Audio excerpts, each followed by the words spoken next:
Bonjour, je suis grand-mère Eva Cecilia Solis, Abuela Huitzihecatl. Vous êtes invitée à participer à un atelier de chamanisme sans précédent au Mexique à Morelos. Cet atelier pratique et théorique est conçu pour ceux et celles qui veulent s'immerger dans une vision du monde autre et expérimenter de manière vivante des pratiques et techniques dérivées de la connaissance des anciens Toltecs. Sans aucun doute, il existe d'autres réalités et manières de vivre dérivées de notre sagesse ancestrale qui valent vraiment la peine d'être connues.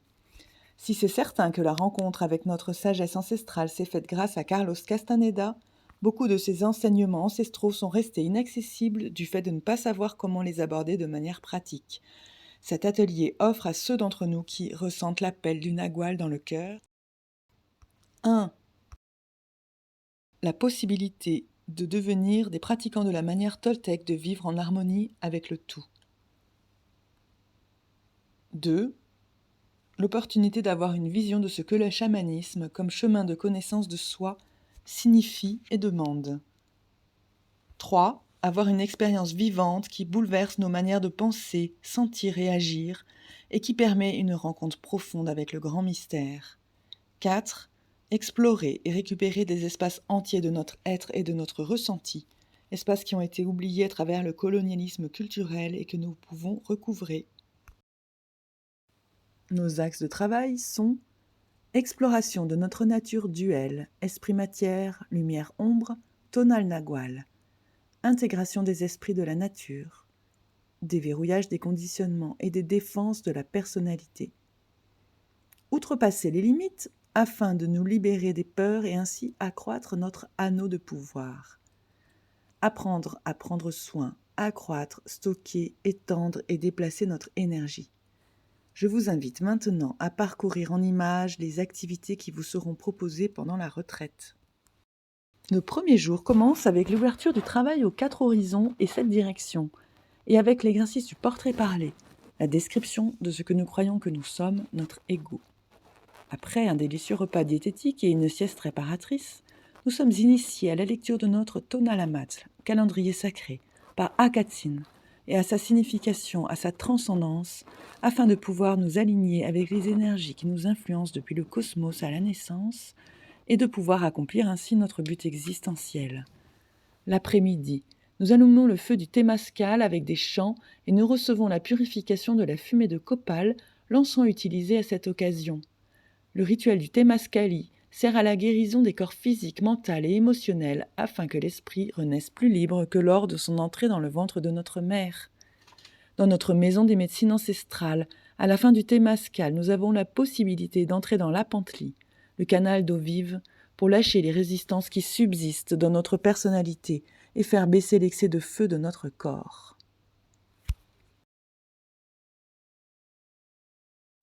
Le deuxième jour commence avec la salutation au soleil et l'allumage du feu sacré, avec des chants et des prières pour invoquer son pouvoir de transmutation et de purification. Nous apprenons des manières de communiquer et de travailler avec lui, et le plus important, à lâcher le mental. Nous dédions cette journée à nous intérioriser et à entrer dans l'essence du chamanisme. Puis nous nous rendons à la rivière où nous méditons pour intégrer les esprits de la nature, avant de revenir savourer, en conscience, de délicieuses nourritures qui guérissent. Cela se réalise en silence, avec un bandeau sur les yeux et en mangeant avec les doigts. Après une sieste régénératrice, nous abordons la connaissance du tonal et du nawal, la conceptualisation de notre vie et mort, notre cosmogonie. L'après-midi, nous pratiquons des exercices respiratoires psychocorporels afin de focaliser notre attention et nous entrons dans le monde fascinant du non-faire comme moyen d'accès au nawal. Nous nous exerçons, par exemple en marchant pieds nus sur la terre-mère ou avec les chaussures à l'envers, les yeux bandés.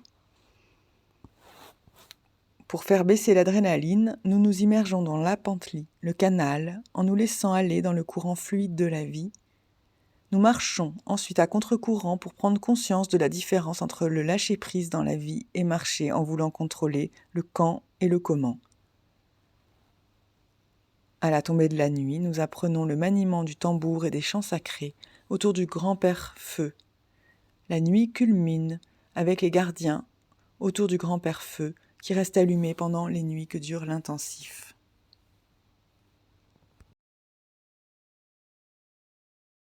Le 3e jour commence avec la salutation au Père Soleil. Grand-père Marco Antonio González nous transmet les enseignements reçus sur l'art de rêver. Il va nous guider, premièrement, avec des exercices psychocorporels pour nous aider à mieux respirer, purifier, dilater ou condenser notre champ d'énergie, ce qui constitue la base de l'accroissement de notre pouvoir personnel. Deuxièmement, par l'enseignement de la guérison chamanique, l'art de bouleverser l'âme pour sentir et guérir le champ d'énergie qui émane de la personne. Nous apprenons des techniques pour diagnostiquer le schéma vibratoire du patient et la manière de pousser, tirer avec les mains pour débloquer et sceller les fuites énergétiques, la manière avec laquelle générer et transmettre l'énergie. Nous apprenons des exercices pour nous protéger et transformer en lumière l'énergie malade. Prêt ensuite à recevoir l'énergie Kirlian, le mouvement énergétique se réalise par différentes couleurs qui s'expriment selon le centre énergétique en train de se guérir. Après plusieurs heures d'un apprentissage intense, nous prenons un repos bien mérité pour ensuite dépasser nos limites avec un exercice sur la confiance qui demande de nous laisser tomber en arrière par les épaules dans l'eau du canal à Panteley et de nous laisser recevoir par les bras fermes de nos compagnons. L'après-midi entière est dédiée à la guérison chamanique. Cerise sur le gâteau, ce 3e jour se termine par la danse sacrée des masques. La force qui se condense dans les masques du jaguar, de la chauve-souris, du prêtre, indien, sorcier, guerrier, aigle, mort, prêtresse, se transmet à celui ou celle qui demeure sous sa protection.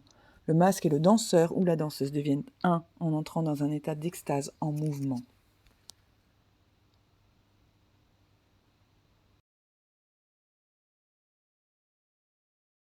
Le 4e jour commence avec les exercices psycho-bioénergétiques pour nous préparer à visiter de manière sacrée le centre cérémoniel de Xochicalco.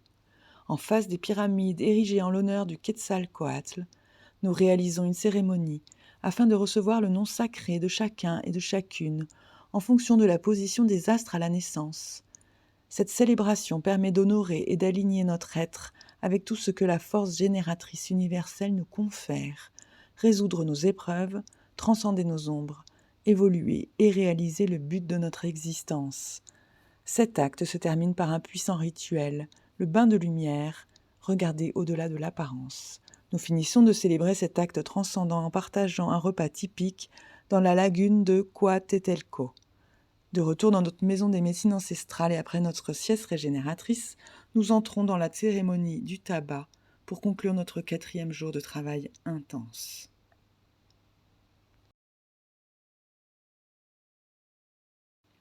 Le 5e jour commence avec la salutation au soleil et des exercices pour développer l'attention seconde, puis le parcours du labyrinthe du crapaud.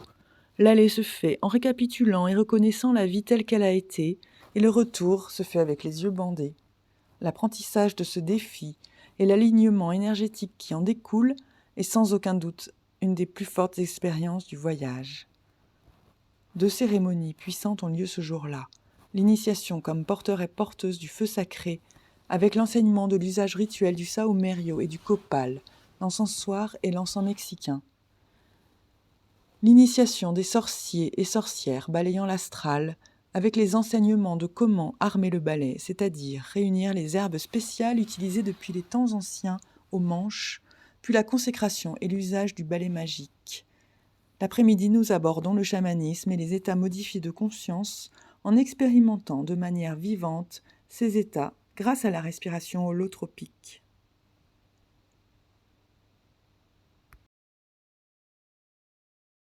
Après la salutation au soleil et les exercices psychocorporels le matin du 6e jour, nous abordons les thèmes cruciaux du cheminement toltèque.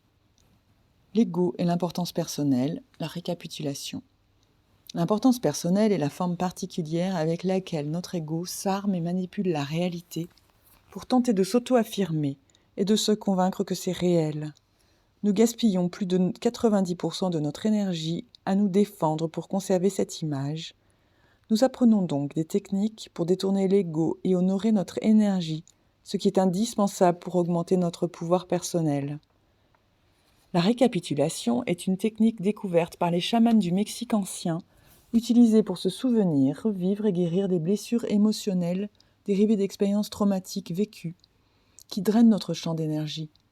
Dans cette session intense, nous utilisons des outils pour nous libérer et arrêter de nous infliger circonstances et personnes auxquelles nous remettons notre pouvoir, perdant ainsi contact avec notre propre centre. Nous apprenons à regarder le monde avec détachement, pour que l'énergie de l'infini puisse couler et s'emmagasiner en nous, se transformant en pouvoir personnel. Puis nous changeons d'activité, dirigée par Grand-Père Shéma, maître dans sa lignée de l'art des plumes, pour confectionner un bijou objet de pouvoir. Cet objet de pouvoir est ensuite consacré comme protection sur le chemin.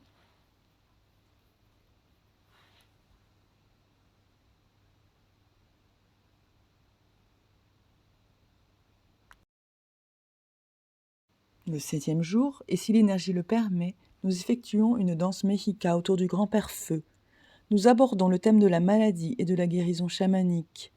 La maladie est un mouvement réalisé par l'âme dans sa recherche d'alignement avec la vie. Abuela Eva Cecilia partagent l'enseignement et la réalisation de nettoyage énergétique, ainsi que le maniement d'objets sacrés, bois de serre, plumes, couteaux. Nous entrons ensuite dans le processus de fin de cycle pour clarifier ce que nous sommes venus refermer, capitaliser le passé et se réconcilier avec son entièreté, lumière et ombre, tonal et nawal.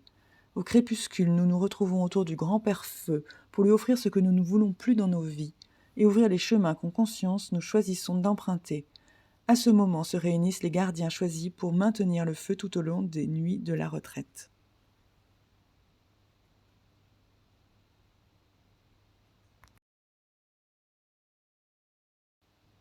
Le 8e jour, nous évaluons l'expérience vécue avec la cérémonie de la pipe sacrée. Nous prions pour la vie nouvelle et la nouvelle manière de vivre de chacun et chacune. La fermeture se fait avec un puissant rituel de renaissance dans la piscine de boue et l'immersion dans le canal à Pantley pour enlever cette seconde peau qui recouvre notre visage véritable, le révélant ainsi à découvert. Grâce à la force de notre intention, nous préparons ensuite une soupe magique et nous remercions la chef Anita de nous avoir nourris chaque jour avec amour. Arrive le moment de la fermeture et des au revoir, la photo de groupe et l'échange d'un cadeau symbolique entre les participants.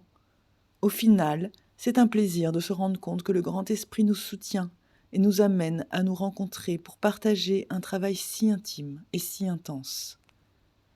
La pratique nous montre que les participants terminent en se remerciant eux-mêmes de s'être donné cette opportunité, et les liens puissants qui se tissent transcendent les frontières, les âges et les destins.